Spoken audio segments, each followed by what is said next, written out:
Bonjour à tous, très heureux de vous retrouver dans Point de vue. Et si le ou la successeur de François Bayrou se trouvait dans les rangs du Parti Socialiste? Leur chef de file, Olivier Faure, est officiellement candidat, alors que Laurent Wauquiez n'exclut pas le scénario d'une coalition élargie jusqu'au PS. Alors quelles seraient les conséquences sur les grands équilibres à l'Assemblée nationale? Quelles seraient surtout les conséquences pour les Français? On en parle dans un instant avec le directeur de la rédaction du Figaro Magazine, Guillaume Roquette. Face à cette crise politique majeure, plusieurs textes, vous le savez, sont toujours en suspens, et c'est le cas de la fameuse programmation pluriannuelle de l'énergie. François Bayrou pourrait, dans l'absolu, passer par décret d'ici lundi prochain, une hypothèse qui suscite l'ire de l'ancien directeur général de l'Agence nationale pour la gestion des déchets radioactifs, Henri Wallard. Il sera avec nous en deuxième partie. Et puis nos présidents successifs sont-ils les pires comptables du monde? C'est la question que se pose dans son dernier livre l'économiste Pascal Perret. Alors à qui la faute? Comment éviter l'abîme qui se profile? On lui posera bien sûr la question.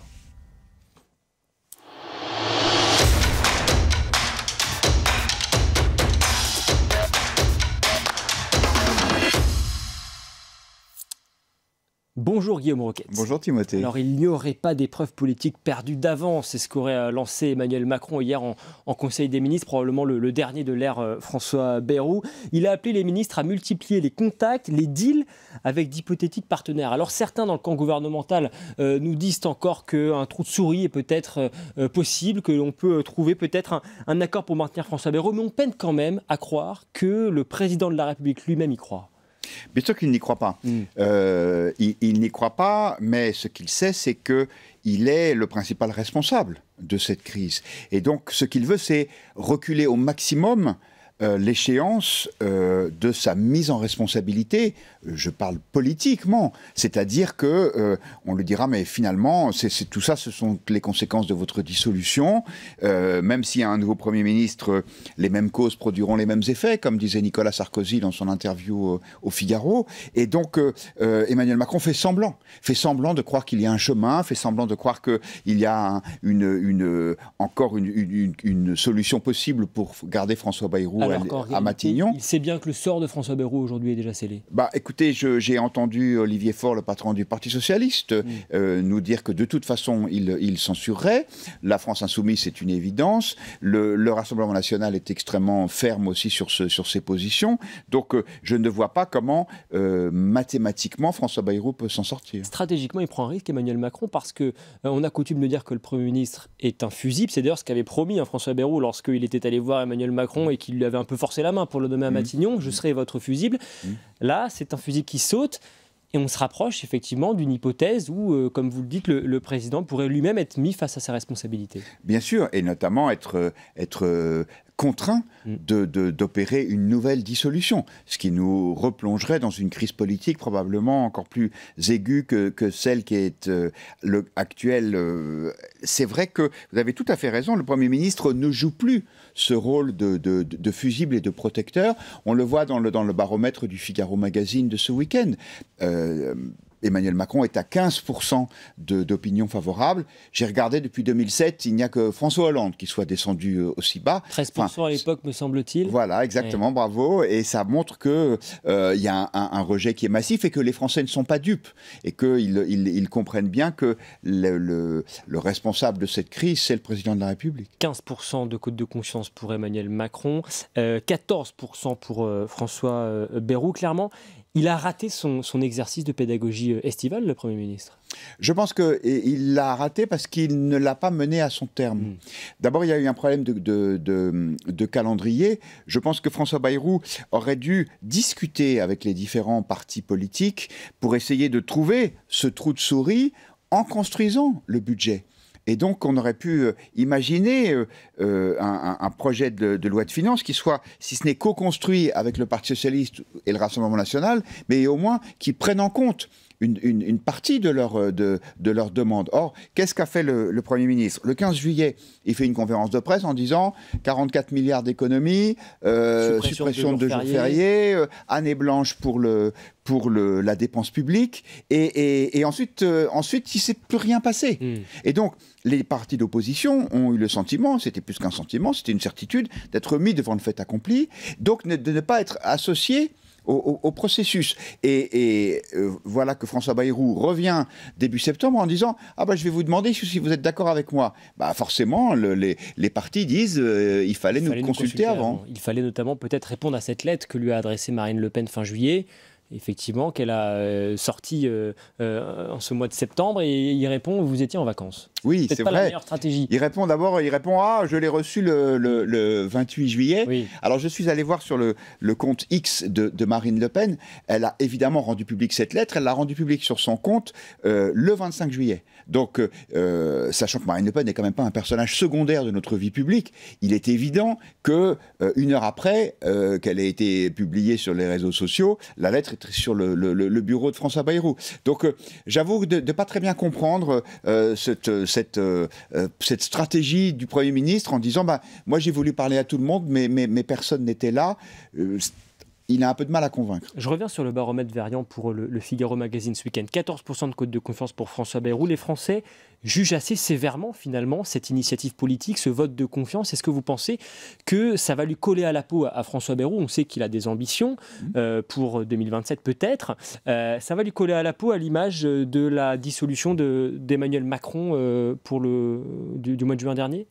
Je le pense parce que même si c'est injuste, Emmanuel Macron et François Bayrou sont les symboles de cette crise de la démocratie parlementaire dans laquelle nous nous sommes trouvés. Cette crise de la démocratie représentative, pour être précis, c'est-à-dire où nos institutions politiques, et en particulier l'Assemblée nationale, n'est plus le reflet de ce qui se passe dans le pays, ou en tout cas l'incapacité à pouvoir dégager des majorités. Et donc François Bayrou va être le bouc émissaire de cet échec, comme l'est encore de façon plus forte le président de la République. Et pendant ce temps-là, donc, on commence à penser à l'après, évidemment. Les oppositions se disent prêtes à gouverner. En tous les cas, c'est le cas du Parti socialiste. Olivier Faure est officiellement candidat, il l'a dit. Il multiplie d'ailleurs les appels du pied à Emmanuel Macron. Et ce matin, sur BFM TV, le patron des députés LR, Laurent Wauquiez, surprend un peu son monde et il dit: nous ne censurerons pas un éventuel gouvernement socialiste, ni du Rassemblement national d'ailleurs. Quel est votre point de vue, Guillaume, sur cette décision? Je pense que c'est une prise de position qui est difficile à comprendre. Laurent Wauquiez, et c'est tout à son honneur, ne veut pas faire la politique du pire. Donc ne veut pas censurer a priori un gouvernement qui ne soit pas issu du bloc central, donc un gouvernement RN ou un gouvernement socialiste, qui est une hypothèse beaucoup plus plausible, celle d'un socialiste à Matignon. Je pense que c'est difficile à comprendre pour les sympathisants des Républicains qui vont dire alors ça veut dire que vous soutenez un gouvernement socialiste. C'est pas exactement la feuille de route qui a été donnée aux députés LR. L'argument au fond, c'est je préfère les socialistes ou même le Rassemblement national à l'instabilité. Vous pensez que les Français seront d'accord avec lui? A priori, pas trop, c'est ce que vous semblez je pense que ça dépend. D'abord, malheureusement, les Français, ça n'existe plus. Oui. C'est-à-dire que le pays est fracturé comme jamais. Mais si on raisonne dans ce qu'est l'électorat de droite, je pense que l'idée, c'est d'essayer d'éviter le pire. C'est la raison pour laquelle il y a eu un soutien massif à l'entrée de responsables des Républicains. Bien sûr Bruno Retailleau, mais aussi des personnalités comme Annie Genevard au ministère de l'Agriculture.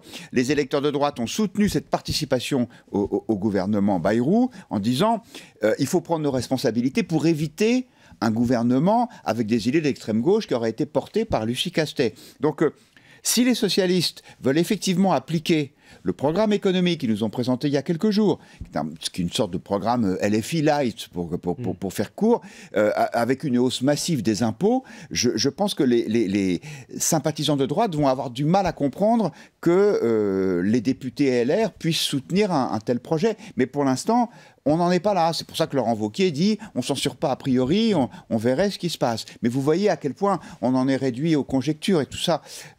À mon avis, ça ne pourra pas tenir longtemps. Oui. De toute façon, arrivera ce moment charnière qui est le vote du budget, ou des budgets, celui de la loi de finances et la loi de financement de la sécurité sociale. Et on se souvient qu'il y a un an, c'est là-dessus que Michel Barnier est tombé.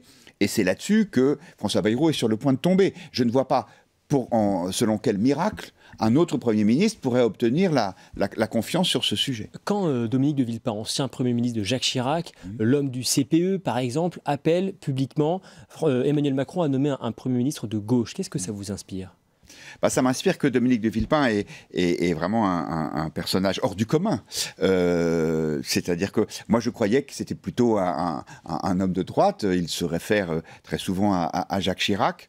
Alors, il pense qu'il faut faire appel à un Premier ministre de gauche pour essayer de purger en quelque sorte la situation. Mais tout ça, ce sont des petits calculs tactiques. Moi, ce qui m'intéresse, c'est pas que Pierre, Paul ou Jacques soient à Matignon, c'est quelle sera la politique suivie. Et encore une fois, si la politique suivie, c'est le plan budgétaire du Parti socialiste, je pense qu'on risque de le payer très cher et que donc ce genre de déclaration, à mon avis, n'est pas totalement responsable. 2 fois moins d'économies, c'est ce que prévoit le Parti socialiste dans son budget proposé le week-end dernier. Le Parti socialiste, rappelons-le quand même, c'est 1,7% à la dernière présidentielle. Ça pose quand même une question sur la représentativité. Mais bien sûr, ça pose une question. Alors, je pense que la personnalité d'Anne Hidalgo a dû jouer dans cette contre-performance à la dernière élection présidentielle, puisque c'était elle la candidate du Parti socialiste. Mais c'est vrai qu'il y a un abîme entre la visibilité politique et les ambitions qu'on prête au Parti socialiste et ce qu'il pèse réellement dans le pays. Mais on est là au cœur de cette crise, si vous voulez. C'est-à-dire que ce bloc central, entre guillemets, c'est-à-dire l'alternance classique entre une gauche raisonnable et une droite modérée, cette partie-là de l'électorat, elle représente quoi, 25-30%, c'est-à-dire une minorité, une vraie minorité. De l'autre côté, les gens qui comptent, c'est le RN et c'est la gauche radicale. On l'a bien vu avec les scores de Jean-Luc Mélenchon à la dernière présidentielle. Mais le problème, c'est que ni cette gauche radicale, ni cette droite radicale ne peuvent gouverner seuls. Donc on en revient toujours au même sujet. On est dans une impasse, ou bien il y a une élection présidentielle anticipée, mais ça c'est de la responsabilité du président, pour essayer de provoquer une nouvelle majorité, ou bien il y a d'autres alliances. Vous avez vu que dans toute l'Europe, encore en Norvège, là, il y a des alliances entre la droite et l'extrême droite. Ensemble, elles seraient majoritaires. Aujourd'hui, elles ne veulent pas s'allier, mais la question reste ouverte. Est-ce que vous croyez à l'hypothèse d'une démission d'Emmanuel Macron avant 2027 ? Non, je n'y crois pas.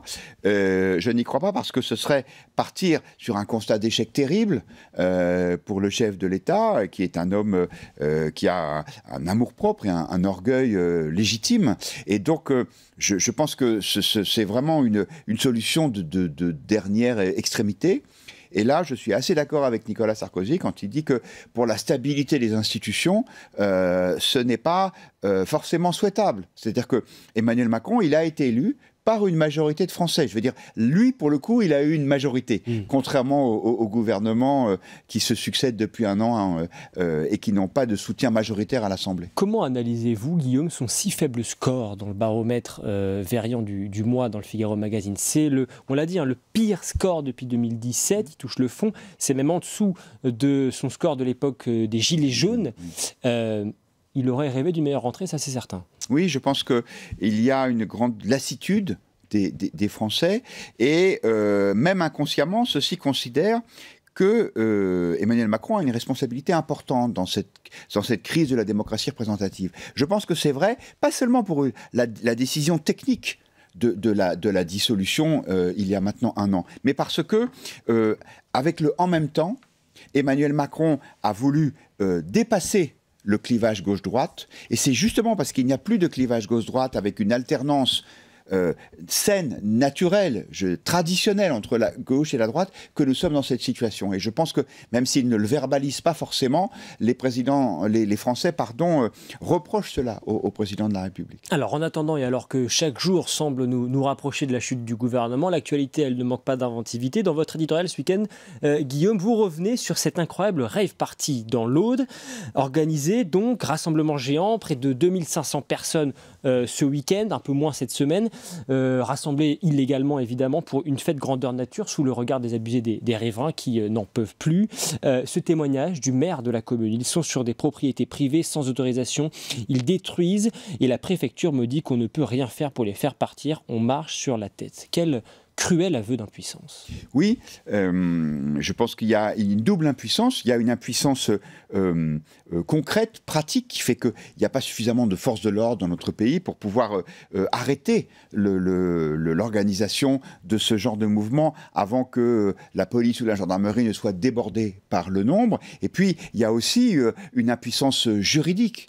Comme Bruno Retailleau le rappelait récemment, en Italie, l'organisation de rave party est lourdement condamnée. Les matériels sont saisis, les organisateurs sont poursuivis, les participants risquent jusqu'à 750 € d'amende. Je veux dire, il y a une espèce de tolérance en France sous prétexte que ce sont des jeunes et qui veulent faire la fête, qui permet de violer impunément les propriétés privées, y compris dans des conditions moralement choquantes, puisque cette rave party avait lieu sur les lieux mêmes de cet incendie dramatique de cet été, dont je rappelle qu'il a fait un mort. Et quand c'est la double peine pour ces riverains et notamment ces vignerons. Exactement, et ces viticulteurs qui sont là et qui réagissent eux-mêmes, moi je ne les condamne pas. Je pense que si ils peuvent envoyer une leçon à ces toughers en cassant quelques pare-brises, c'est pas la façon dont l'ordre doit être organisé dans le pays, mais c'est un message qui est envoyé, une sorte de sommation. Ces riverains, effectivement, en particulier ces vignerons qui donc ont décidé d'endommager un certain nombre de véhicules appartenant à ces fêtards pour bien les inciter à partir après plusieurs jours d'occupation.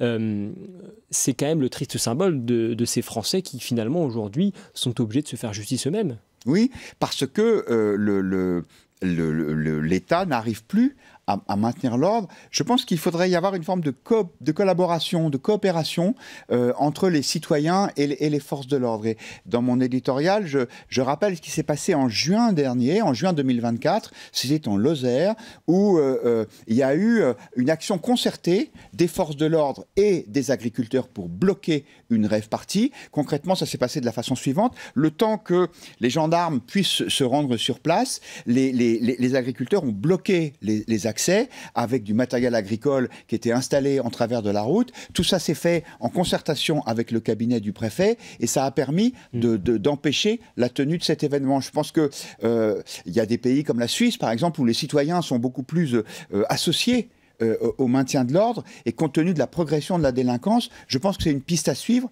même si c'est pas du tout la culture française. Et c'est un peu artisanal, sans mauvais. Oui, c'est un peu artisanal. C'est pour ça que ça pourrait s'organiser. De la même façon, quand vous voyez l'importance du mouvement de squat, je pense que il ne serait pas anormal de pouvoir confier à des sociétés privées le soin de déloger les squatteurs avec une charte assez précise de voilà ce qui est autorisé, voilà ce qui est interdit. Évidemment, interdire des agressions physiques contre les squatteurs, mais il faut que la peur change de camp. Ce qui est extraordinaire, si vous voulez, c'est que aujourd'hui, ces gens qui violent les propriétés privées, que ce soit des domiciles dans le cas des squatteurs ou des propriétés agricoles dans le cas des participants au rave party, ils savent très bien qu'en fait ils ne risquent rien. Et ça, je pense que c'est insupportable pour nos concitoyens. Et à quelques heures, Guillaume, de la très probable chute du gouvernement, est-ce que c'est pas quand même un terrible aveu d'échec pour Bruno Retailleau ? Si, parce que Bruno Retailleau le dit, il fait ce qu'il peut, mais encore une fois, il faut changer la loi. Regardez ce qui s'est passé en Italie. Le Sénat, cet été, a adopté une mesure qui punit jusqu'à 7 ans de prison. 7 ans de prison, les squatteurs. Mais pour ça, il faut une majorité à l'Assemblée. Merci Guillaume Ranquet. La France à bout de nerfs, le récit d'une semaine de tous les dangers pour François Bayrou, évidemment, pour Emmanuel Macron, inévitablement, et puis surtout, bien sûr, pour les Français, à retrouver également les chroniques saillantes d'Olivier Babot et bien sûr Alexandre Jardin, qui était avec nous d'ailleurs la semaine dernière. Celle du nouveau chroniqueur du Figaro Magazine, Fergan Aziari. Que l'on retrouve avec plaisir, l'économiste Fergan Aziari, qui d'ailleurs est habitué de ce plateau de point de vue. Merci beaucoup Guillaume. Alors parmi les dossiers sur la table du gouvernement sortant, la fameuse programmation pluriannuelle de l'énergie qui, comme vous le savez, doit fixer les grandes orientations énergétiques pour les 10 prochaines années. Elle suscite de vifs débats au Parlement, dans l'opinion publique également.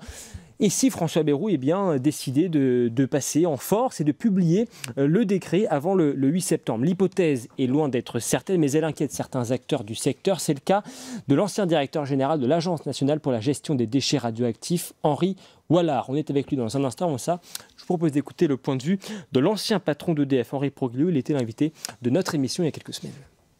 Ma position est très simple. Je pense qu'il faut donner priorité à l'extension du parc nucléaire existant, à l'extension de la durée de vie. On peut gagner 20 ans. Quand vous vous rendez compte qu'on a aujourd'hui un parc nucléaire qui compte 56 réacteurs, plus Flamanville, et qu'on peut gagner 20 ans de durée de vie en investissant à peu près 1 milliard ou 1,2 milliard par réacteur, le coût de l'investissement est ridicule par rapport à... 50 milliards ? Oui, enfin, certains ont déjà été modernisés. Donc, si on faisait tout, oui, c'est de l'ordre de 60 milliards, mais une partie a déjà été faite. Imaginons qu'il faille investir entre 30 et 40 milliards, c'est peu de choses, eu égard à l'importance de la stratégie et de l'investissement. Donc, ce qui conduira, en fait, à constater que le prix de l'énergie, le coût de revient, va baisser. On avait déjà, il y a une quinzaine d'années, l'énergie la moins chère d'Europe.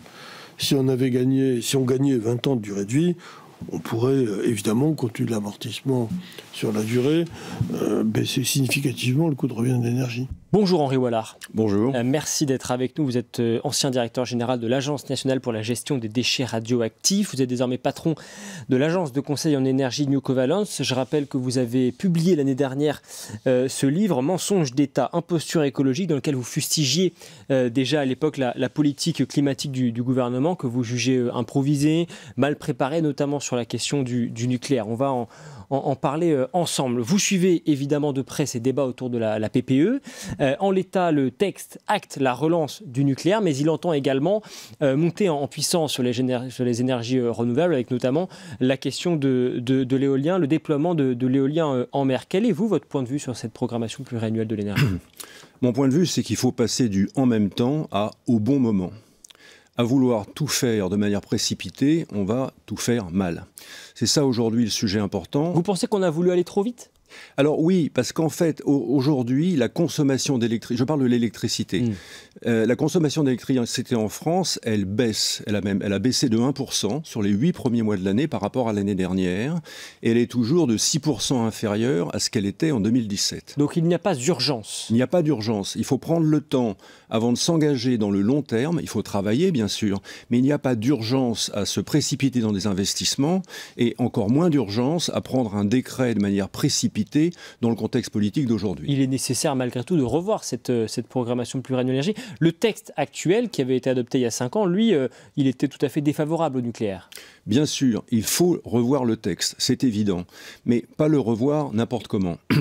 Il y a 2 conditions importantes pour faire un bon texte. Le premier, c'est d'écouter l'avis des scientifiques et des institutions sur ce sujet. Il y en a plusieurs qui se sont exprimés. Et le deuxième, c'est d'avoir... Avec beaucoup de scepticisme. Avec beaucoup de scepticisme, absolument. Et le deuxième, c'est d'avoir un débat démocratique organisé à l'Assemblée nationale, avec éventuellement des points particuliers qui sont examinés par une institution très importante, qui est souvent oubliée, qui est l'Office parlementaire d'évaluation des choix scientifiques et technologiques. Il n'y a absolument pas lieu de se précipiter. On engage le long terme et énormément d'argent. Il faut prendre le temps de la réflexion et de l'organisation. Alors, cette PPE, c'est un sujet explosif, sans humour noir évidemment de ma part. Le RN avait menacé de censure au mois d'avril, lorsque le texte avait été présenté au Parlement. Les Républicains également sont vent debout. Ils réclament carrément un moratoire sur l'éolien. On va y revenir. Vous allez nous donner votre point de vue là-dessus. Mais pour les téléspectateurs qui nous regardent, qui suivent peut-être ces sujets d'un peu plus loin, pourquoi ce texte est-il si important, si sensible ? Alors, il est très sensible parce qu'il conditionne notre indépendance, notre souveraineté et le prix de l'énergie. Et aujourd'hui, ce qui se passe, c'est que comme notre consommation d'électricité est stagnante, nous ne décarbonons pas nos activités, nous ne passons pas aux voitures électriques, nous ne passons pas aux pompes à chaleur, nous ne décarbonons pas assez notre industrie. Donc on a une consommation d'électricité qui reste faible et on a une puissance installée aujourd'hui qui est massive par rapport à notre consommation. C'est pourquoi d'ailleurs on exporte. Et le problème, c'est que l'électricité ne se stocke pas. Il faut à chaque instant équilibrer l'offre et la demande. Donc plus on rajoute des capacités, plus on aggrave le problème et ça se traduit par des dépenses très importantes. Et ça se traduit également par une augmentation des coûts de l'électricité, paradoxalement, pour les ménages et pour les entreprises. Exactement, parce qu'en fait, ce qui se passe, le mécanisme, pour que nos auditeurs le voient bien, le mécanisme est qu'aujourd'hui, pour les énergies renouvelables, on garantit aux producteurs, aux investisseurs, un prix minimum, un prix garanti. ce prix garanti est plus élevé aujourd'hui que le prix du marché. Et ce qui se passe, c'est que comme on a de plus en plus de solaire, comme c'est une énergie qui produit en fonction des éléments, quand il y a du soleil, tous les panneaux solaires produisent en même temps, y compris dans le reste de l'Europe, donc le prix s'effondre. Et comme le prix s'effondre, il faut compenser, puisqu'on a pris cet engagement sur 20 ou 30 ans avec ces producteurs, et ça se retrouve inévitablement dans les dépenses publiques et à la fin dans la facture d'électricité. Voilà pourquoi elle augmente. Alors, face à la crise politique majeure du moment, on a appris cette semaine que la prochaine réunion du Conseil supérieur de l'énergie était avancée. Elle devait se tenir lundi prochain, comme par hasard, et elle finalement, elle va se tenir cet après-midi, aujourd'hui même. Conseil supérieur de l'énergie, en quelques mots, c'est donc une instance qui n'est que facultative, mais dont la consultation est nécessaire pour pouvoir avancer sur ces sujets. On y trouve des politiques, des professionnels de l'énergie, des lobbies, des syndicats également. Est-ce que vous partagez l'inquiétude d'un certain nombre de secteurs? Enfin, c'est plutôt pourquoi d'ailleurs, parce que je sais que vous avez cette inquiétude. Pourquoi partagez-vous cette inquiétude? Vous avez peur clairement que le gouvernement ne fasse passer le décret sur cette PPE avant le 8 septembre. Vous pensez que c'est une possibilité, c'est une hypothèse? Alors, c'est une hypothèse qui aujourd'hui n'est pas exclue. Il y a un certain nombre d'éléments quand même un peu inquiétants. Oui, pourquoi avancer cette réunion du 9 au 4? Alors, il y a effectivement dans le tuyau, comme on dit, des décrets comme par exemple l'abaissement de la TVA pour les installations photovoltaïques à domicile. Bon, je dirais, ça peut se discuter. On dit qu'il faut faire des économies. Bon, ça, je laisse au pouvoir public le soin d'apprécier ça. Mais les décisions beaucoup plus majeures, comme celle de la PPE, les prendre aujourd'hui par décret, ça serait, à mon avis, une catastrophe. Pourquoi? Et d'ailleurs, ça serait contradictoire avec des propos et une attitude que je voulais saluer, qui est l'attitude de François Bayrou, qui a dit à plusieurs reprises qu'il tiendrait le plus grand compte de l'avis des scientifiques et notamment de l'avis de l'Académie des sciences. Et qui a d'ailleurs, pour être tout à fait complet, refusé de passer par décret au mois d'août dernier. Le décret était prêt. Le ministre de l'Énergie poussait Marc Ferracci pour que le décret soit publié. François Bayrou a dit attendez, on va consulter les oppositions, parce qu'il sait que c'est un sujet qui est très inflammable. Oui, alors je pense que ce qu'aujourd'hui qui obscurcit beaucoup le débat, c'est qu'on a l'impression que certains ministres ne sont pas seulement à l'écoute des filières, mais sont à la disposition des filières. Et je salue le fait que le Premier ministre ait pris le temps de la réflexion. Il a dit le 28 avril devant l'Assemblée nationale, je tiendrai le plus grand compte de l'avis de l'Académie des sciences. Il a effectivement refusé la signature du décret en plein mois d'août, en raison d'analyses tout à fait factuelles qui lui ont été proposées. Et donc l'inquiétude qu'on peut avoir, c'est que dans cette période d'incertitude, la pression pour des signatures sur des décisions qui nous engagent s'accroisse. Vous craignez que ce soit le cas d'ici lundi prochain? Alors, que ce soit publié? je suis quand même vigilant sur le sujet. En point positif, François Bayrou a fait un discours très important en parlant des dettes qu'il ne fallait pas prolonger pour nos enfants, pour les générations futures. La dette, il a dit, ça se propage. Dans le domaine des énergies renouvelables, c'est exactement ça. Je vais prendre une décision qui a été prise en mars 2025, qui a consisté à décider de soutenir à peu près 1 gigawatt d'éolien terrestre, c'est à peu près la taille d'un réacteur de celui qu'il y avait à Fessenheim. On en prend quand même pour 1,8 milliard d'engagements publics sur 20 ans. Si vous faites ça 7 fois par an pendant 10 ans, ça fait beaucoup d'argent. Il y a tout un débat sur les finances. Donc je crois qu'aujourd'hui, du point de vue positif, le Premier ministre est soucieux de ne pas charger la barque des générations futures et soucieux d'écouter les autorités scientifiques. Si cette PPE passe en l'état, c'est la victoire des industriels du secteur, c'est la victoire des lobbies? Alors, on verra ce qui sort de cette réunion et des décisions. J'ai quand même bon espoir que la raison finira par l'emporter. Il n'y a aucune urgence à décider. On peut très bien prendre le temps d'un débat organisé qui n'a pas pu se tenir aujourd'hui pour tout un tas de raisons. Je pense que ce qui est important, c'est qu'on a aujourd'hui, avec François Bayrou, quelqu'un qui est à la fois à l'écoute des scientifiques et qui veut prendre le temps de la réflexion. Malheureusement, il n'a pas pour lui le temps politique. On a eu, à l'inverse, dans les années précédentes, on avait le temps politique, mais on n'avait pas l'écoute des scientifiques. Ce que j'espère, c'est qu'à un moment ou à un autre, et prochainement, on pourra avoir les deux à la fois une majorité politique qui permette un débat organisé à l'Assemblée nationale. Est-ce qu'on peut se permettre aujourd'hui d'espérer cela, compte tenu du contexte politique? Il n'est pas interdit d'espérer. En tout cas, pour l'énergie, je pense que ça serait souhaitable. Pourquoi? Parce que les sommes en jeu sont tout à fait conséquentes. Là aussi, il y a un débat hallucinant sur les chiffres. Il faut reprendre les chiffres qui ont été publiés par l'administration elle-même. Il y a beaucoup d'arguties qui sont développées. Un jour, c'est 300 milliards, un jour, c'est 100 milliards, un jour, c'est 50 milliards. Cette absence de transparence financière est catastrophique. Elle ne permet pas un débat éclairé. Je Je pense par exemple qu'il serait très important que l'inspection générale des finances ou la Cour des comptes établissent sous leur timbre un rapport sur ces questions financières pour arrêter les publications et les communications des différentes institutions qui sont incohérentes et non crédibles. Et vous appelez à davantage s'appuyer sur les travaux des scientifiques. Vous plaidez pour la relance de notre parc nucléaire, c'est le chemin que nous prenons. Est-ce que pour autant le nucléaire peut assurer seul la transition écologique ? Alors, je pense que j'appliquerai la même logique au nucléaire aujourd'hui. Nous avons aussi un peu de temps devant nous. Il y a eu une espèce de mouvement de panique. Il fallait absolument que les réacteurs soient en service telle ou telle année. L'augmentation de la durée de vie des réacteurs, le fait que notre consommation ne monte pas en flèche, c'est le moins qu'on puisse dire, elle est stagnante, voire légèrement décroissante. Tout ça, le fait qu'on puisse faire fonctionner les réacteurs a une capacité supérieure. Aujourd'hui, ils ne tournent qu'à 67% de leur capacité.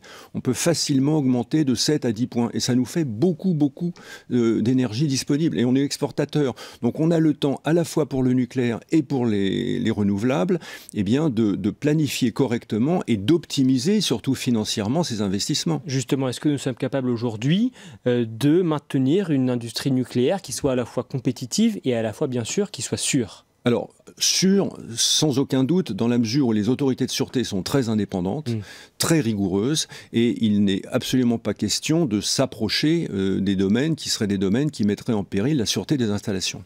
Mais aujourd'hui, par exemple, on a des problèmes économiques. À force de faire fluctuer les réacteurs nucléaires pour laisser de la place aux énergies intermittentes comme le solaire ou l'éolien, eh bien, on finit par faire des cyclages sur les tuyauteries, sur un certain nombre d'éléments matériels. Donc, du coup, la maintenance va être plus élevée. Donc il faut faire attention à tous ces sujets. C'est aujourd'hui quelque chose qui est un peu oublié. Mais j'appliquerai aux deux domaines, les renouvelables et au nucléaire, le fait que nous avons un peu de temps, que rien ne presse pour se décider. Bien sûr, il faut revenir sur la loi de programmation antérieure. Vous avez parfaitement raison, juridiquement.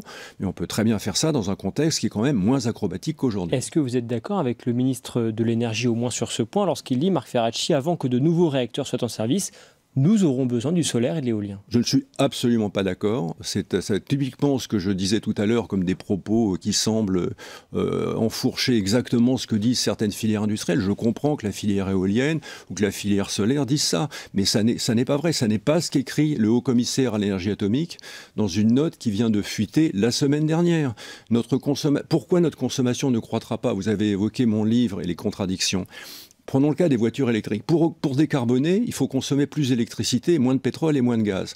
Donc, par exemple, il faut passer de la voiture diesel ou de la voiture à essence à la voiture électrique. Il y avait un plan lancé par ce même gouvernement, ce qui s'appelait le leasing électrique, pour permettre aux foyers modestes d'acquérir une voiture électrique. Lancé le 1er janvier 2024, il est arrêté 3 mois après, victime de son succès. Après, on ne s'étonne pas que le nombre de voitures électriques n'augmente pas et donc la consommation n'augmente pas. Donc je pense que le ministre de l'Industrie ferait mieux d'encourager à la consommation des véhicules électriques, à une politique en matière de rénovation des bâtiments qui incite aux pompes à chaleur. C'est là qu'est la priorité pour la décarbonation, pas dans le fait de dépenser dans des installations qu'on sera obligé de mettre à l'arrêt immédiatement. On va mettre des parcs solaires en configuration et on ne pourra pas les faire fonctionner parce qu'il y a trop d'électricité. Est-ce que vous êtes favorable, Henri Wallard, à la proposition des Républicains et en particulier de leur patron Bruno Retailleau sur la question du moratoire sur les énergies renouvelables et donc notamment prioritairement sur l'éolien et le photovoltaïque? Alors, le moratoire, c'est un mot qui a été beaucoup à la mode dans beaucoup de circonstances. Je suis plutôt pour une planification organisée. C'est-à-dire que ce qu'il faut éviter, c'est d'aller à tout crin dans des investissements. La PPE prévoit des investissements massifs. Mais vous n'êtes pas défavorable dans l'absolu au financement, au subventionnement de ce type de production? Alors, de manière générale, je trouve qu'aujourd'hui, on les soutient trop. D'ailleurs, beaucoup d'acteurs de cette filière nous disent « nous sommes de plus en plus compétitifs ». Si ces filières sont de plus en plus compétitives, pourquoi les subventionner? Aujourd'hui, déjà, si vous voulez, les prix de soutien, le dernier prix de soutien qui sortent, qui sont dans les 90 à 100 euros le mégawattheure, sont nettement supérieurs au prix du marché. Donc, je pense qu'on peut envisager de soutenir certaines installations, mais avec des prix beaucoup plus raisonnables. Et vous verrez, il y aura tout de suite beaucoup moins de candidats. Quand je voulais dire tout à l'heure au bon moment, c'est que je ne crois pas qu'il faille faire un moratoire pure et dure, mais il faut avoir par exemple une approche qui consiste à rééquiper des parcs anciens qu'il faut falloir renouveler, avoir une approche beaucoup plus modeste, en gros, si je peux me permettre de m'exprimer ainsi, réduire la voilure sur la croissance des renouvelables, avoir quelque chose de plus modeste. Que répondez-vous à ceux qui vous taxent de climato-scepticisme ? Alors ça, je trouve, alors en ce qui concerne personnellement, je crois évidemment au changement climatique. Et d'ailleurs, l'Académie des sciences elle-même a été accusée, ce qui est d'une injustice phénoménale, puisque ça fait des années qu'elle alerte sur le sujet et qu'elle écrit des rapports.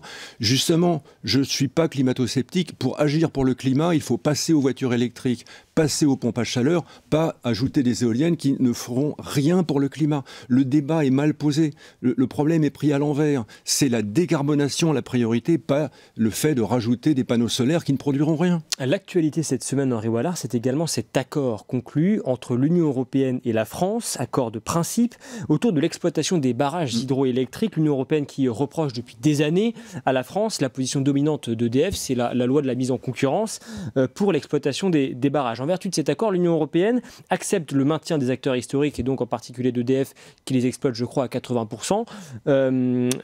L'accord prévoit en revanche la mise à disposition par EDF de 6 gigawatts de capacité hydroélectrique à des tiers qui les revendraient ensuite. Ça fait penser en tous les cas à ce que nous avons connu il y a quelques années avec l'Arenh. Quel est votre point de vue sur cet accord ? Alors, c'est une bonne nouvelle, mais il y a un point d'attention. La bonne nouvelle, c'est que depuis 15 ans, le dossier de l'hydroélectricité était bloqué. C'est d'ailleurs la plus forte des énergies renouvelables en France. Elle est très importante, elle joue un rôle majeur et elle est à la fois pilotable. Donc, elle a beaucoup d'avantages. Il n'y avait plus du tout d'investissement. Ça, c'était vraiment une très mauvaise situation. Et d'ailleurs, le président d'EDF vient de déclarer qu'avec cet accord, il pourrait augmenter de 4 gigawatts la capacité hydroélectrique. C'est une bonne nouvelle, ce qui d'ailleurs nous montre qu'on a encore moins besoin de faire des investissements ailleurs. Mais je faisais référence à l'Arenh, certains disent que c'est encore une fois un sabotage organisé. Alors j'allais y venir parce qu'il y a de l'idéologie derrière tout ça, l'idéologie de la concurrence. Voilà, on recommence cette histoire de manquer un mécanisme. J'appelais ça une sorte de marché dérivé, c'est-à-dire qu'on a des gigawatts virtuels, 6 gigawatts qui doivent être mis aux enchères. Donc j'espère que ça ne va pas conduire des intermédiaires à s'enrichir indûment parce qu'on est quand même dans une situation qui ressemble un peu au marché dérivé ou au subprime.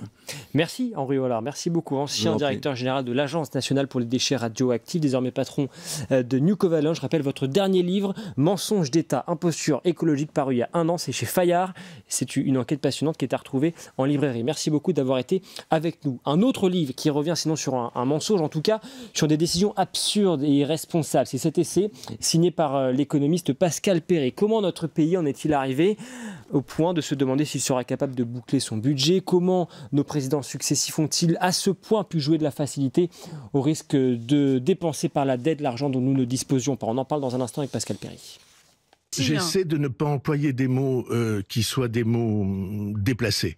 Je dis pas désastre, je dis que toutes les forces politiques du pays qui ont figuré au gouvernement depuis 50 ans ont participé au creusement de ce déficit qui a entraîné une dette qui est tellement immense qu'elle pompe, elle aspire tous les jours toutes les richesses nouvelles que créent les Français. Ça vous heurte pas? Vous dites pas qu'il y a là quelque chose de très grave? Bonjour Pascal Perret. Bonjour. Bienvenue sur ce plateau, économiste et géographe. Vous publiez ces présidents qui nous ont fait tant de mal aux éditions Plomb. Ça sort d'ailleurs aujourd'hui même. Oui. En librairie. On va en parler. Avant de parler de nous attarder sur ces présidents, parlons d'un Premier ministre quand même en sursis, François Bayrou, dont le sort semble quand même scellé à moins d'une énorme surprise. Éric Lombard, le ministre de l'économie et des finances, dit hier dans une interview au Financial Times qu'un renversement d'un gouvernement obligerait inévitablement le suivant à faire des concessions avec la gauche. Est-ce que, 1, vous êtes d'accord avec lui, et est-ce que, 2, pour le libéral que vous êtes, cela vous inquiète ? Alors oui, c'est assez inquiétant parce que la situation du pays n'est pas bonne, évidemment. On sait que l'instabilité a un coût visible et puis il y a un coût caché à l'instabilité. On ne le voit pas toujours d'ailleurs, mais c'est souvent d'ailleurs celui qui est le plus douloureux. Il se trouve que j'ai pu échanger il y a 48 heures avec Olivier Faure, qui est le premier secrétaire du PS, à la sortie d'un studio de télévision. Je ne révèle évidemment aucun secret. Il est candidat à Matignon. Alors il est candidat à Matignon et il a, je vous donne une impression personnelle, il a l'air d'y croire. C'est-à-dire que c'est sérieux. Et le président de la République lui a envoyé manifestement, des signaux qui le renforcent dans sa conviction que c'est possible, qu'un gouvernement de gauche, c'est possible. Ça l'est d'autant plus depuis ce matin, puisque on comprend aujourd'hui qu'une partie de la droite pourrait s'abstenir, en tout cas faire preuve de neutralité, y compris à l'égard d'un gouvernement dans lequel on retrouverait, ça n'arrange pas l'équation budgétaire pour autant, hein, on fait beaucoup de politique là. Et justement, on va y revenir, mais effectivement. Un gouvernement dans lequel subsisterait, le domaine réservé serait protégé, le domaine réservé du président de la République, c'est-à-dire un ministre des Affaires étrangères et un ministre des Armées qui seraient les ministres de son choix, et un gouvernement de gauche avec sans doute un programme, une base de programme à négocier. Et une coalition qui pourrait aller du PS aux Républicains. En tout cas, Laurent Wauquiez affirme ne pas censurer a priori cet éventuel gouvernement. Quelles seraient, Pascal Perry, les conséquences économiques? Vous avez vu comme moi ce contre-budget proposé par le Parti Socialiste avec une réduction du déficit peu ou prou 22 milliards d'euros. C'est 2 fois moins que ce que propose François Bayrou. Il va peut-être falloir faire un petit peu plus. La vérité oblige à dire que c'était la feuille de route de l'Europe. L'Europe nous avait dit, vous voulez absolument faire 40, à 20, 25, la trajectoire est plutôt bonne. Bon, moi je pense qu'il faut être ambitieux. Et, plus ambitieux que 20 milliards. Il me semble que 25, c'est insuffisant aujourd'hui, si on veut être certain d'atteindre l'objectif de 2029. Pourquoi il faut l'atteindre ? Pas simplement pour faire plaisir aux comptables, mais aussi parce que chaque année perdue est une année d'intérêt d'emprunt, une année de décaissement, si vous voulez, pour la Maison France. La Maison France, c'est chacun d'entre nous. C'est une année de décaissement supplémentaire. Donc je pense qu'il faut être ambitieux. J'ai lu la feuille de route du Parti Socialiste. Si l'idée, c'est d'augmenter les impôts, pardonnez-moi, je me permets de vous le dire, c'est pas nouveau. Augmenter les impôts, ce qu'ils proposent, c'est les impôts des plus aisés, avec la fameuse taxe Zuckman. Alors, cette taxe Zuckman, on peut juste en dire un mot rapide, mais vraiment deux petits mots. La taxe Zuckman pourrait avoir de l'intérêt si on en sort le capital immobilier, le patrimoine professionnel, et non pas immobilier. Le patrimoine professionnel, c'est l'outil de production. C'est l'outil qui permet de payer des cotisations sociales, des impôts, c'est lui qui alimente la croissance. Et donc, il y a un raisonnement un peu simpliste qui consiste à dire, on va prendre à ceux qui ont plus de 100 millions. Moi, je pense qu'il faut au contraire encourager, inciter ceux qui sont riches à investir pour que l'investissement produise de la croissance, permette de rembourser la dette. Ça, c'est la bonne façon de faire. La mauvaise façon de faire, désincitative, c'est de montrer du doigt une catégorie de la population qui a de l'argent, mais qui ne l'a pas volé non plus. Et précisément, que pensez-vous, en tous les cas, de cet argument de François Bayrou qui en appelle aux boomers pour participer activement à la réduction de la dette? Alors là aussi, vaste sujet, mais les boomers, ce sont les retraités, en substance. Les retraités ont participé à l'effort de création de valeur dans le pays. S'il s'agit des boomers, ce sont des gens qui étaient au travail autour de 1950 jusqu'à 1970. Ils ont travaillé beaucoup, dans des conditions qui étaient moins favorables qu'aujourd'hui, souvent plus de 40 heures, avec 4 semaines de congés payés, un modèle social qui était moins favorable, une espérance de vie qui n'était pas celle d'aujourd'hui, et ils ont acquis des droits. Il se trouve qu'en France, le modèle que nous avons retenu pour l'assurance retraite, c'est une assurance précisément, c'est un modèle bismarckien, comme on le dit, une assurance dans laquelle vous payez une cotisation pour avoir un retour. On ne peut pas changer le contrat en cours de route. On ne peut pas désigner les boomers. De mon point de vue, et c'est l'ouvrage que vous avez entre les mains, la responsabilité, c'est plutôt la lâcheté de ceux qui nous gouvernent depuis maintenant 45 ans.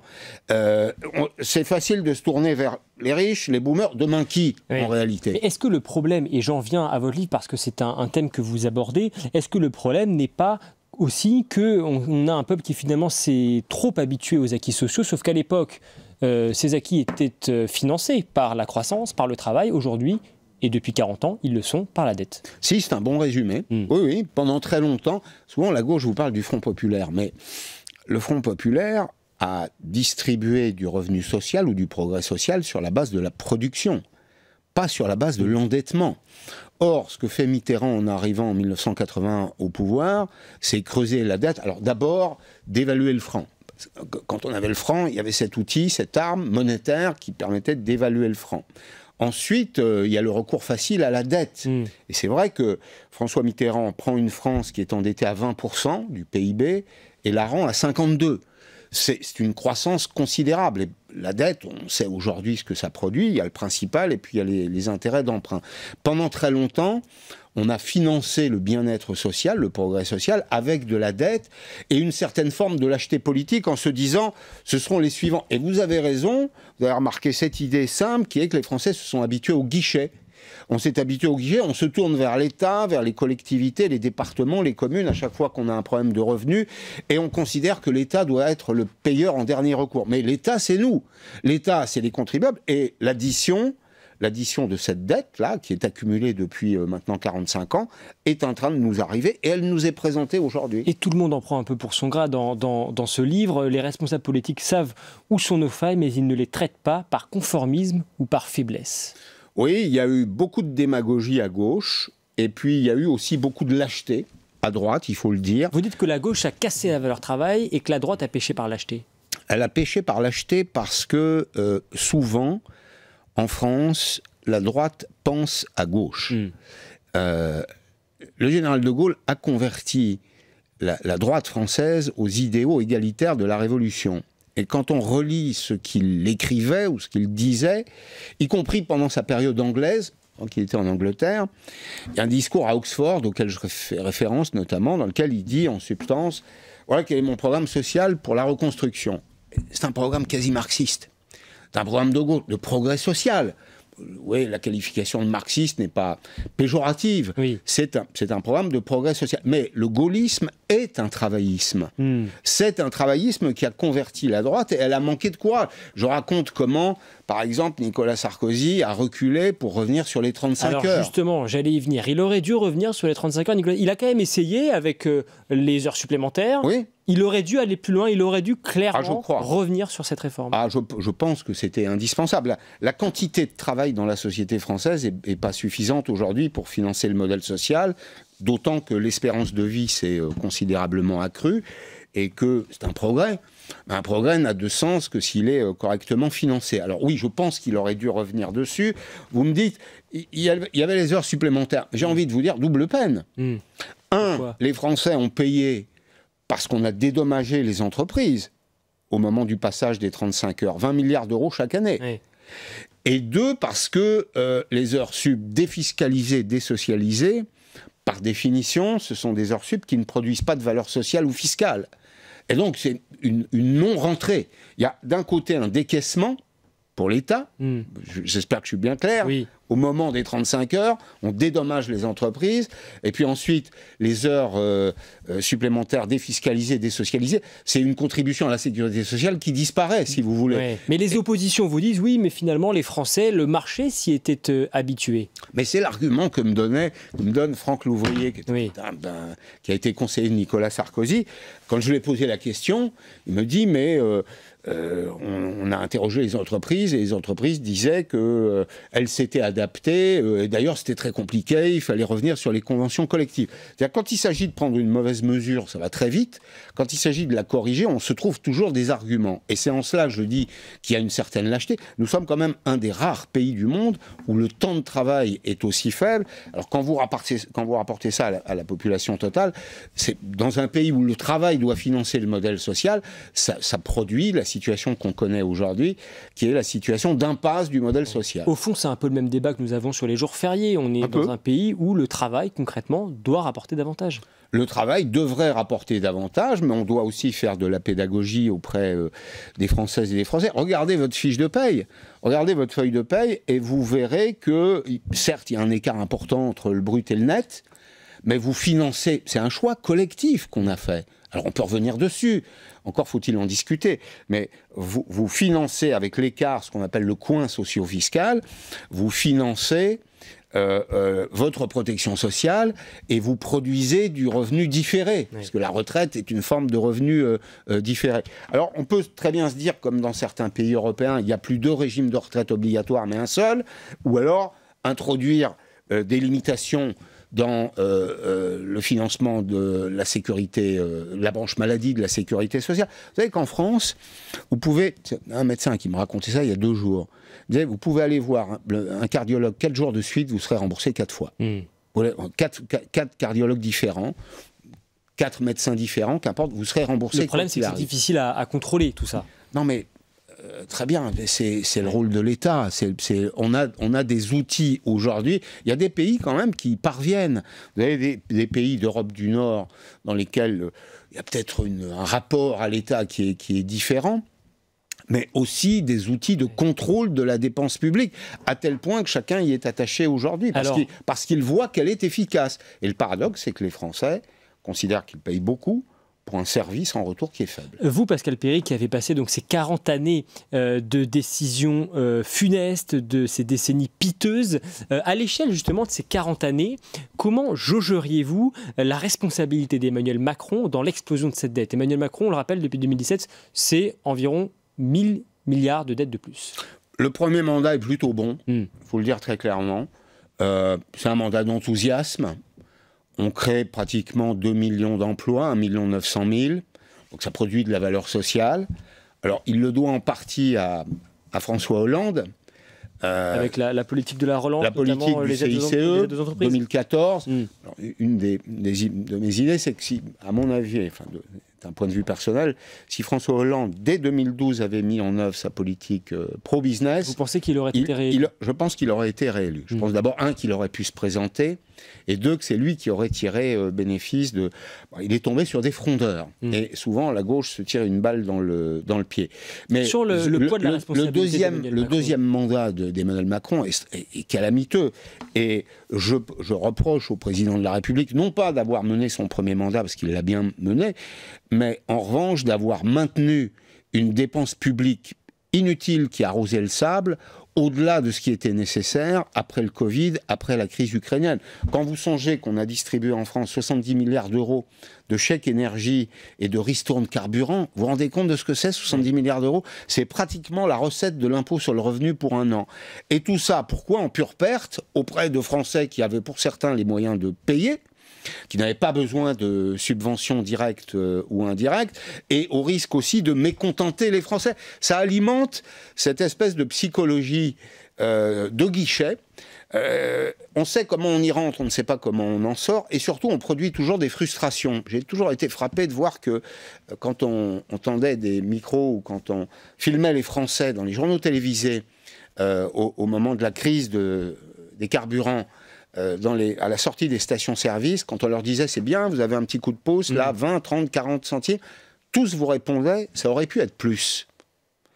C'est-à-dire que ça ne produit que du mécontentement, que de la frustration. La politique de guichet conduit dans l'impasse et elle arrose le sable. Emmanuel Macron, cette politique de guichet, cette politique du quoi qu'il en coûte, il vous répondra qu'il a été le président du Covid, que cette politique a permis de sauver évidemment des malades, de sauver des entreprises également.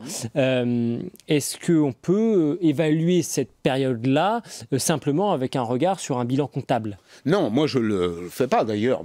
Posez la question, j'y réponds. Je pense que le premier mandat, était plutôt satisfaisant. Oui. Pour vous, la bascule, c'est vraiment ce second mandat? Je crois qu'on a très mal géré le Covid. Et on l'a mal géré, on l'a mal digéré aussi, si je puis dire.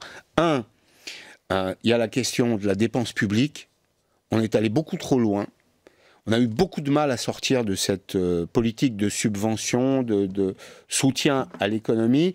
Et 2, puisque j'évoque aussi la question de la valeur travail, ça a introduit un biais dans l'esprit de certains Français, nombreux, en décorrélant complètement les revenus du travail lui-même.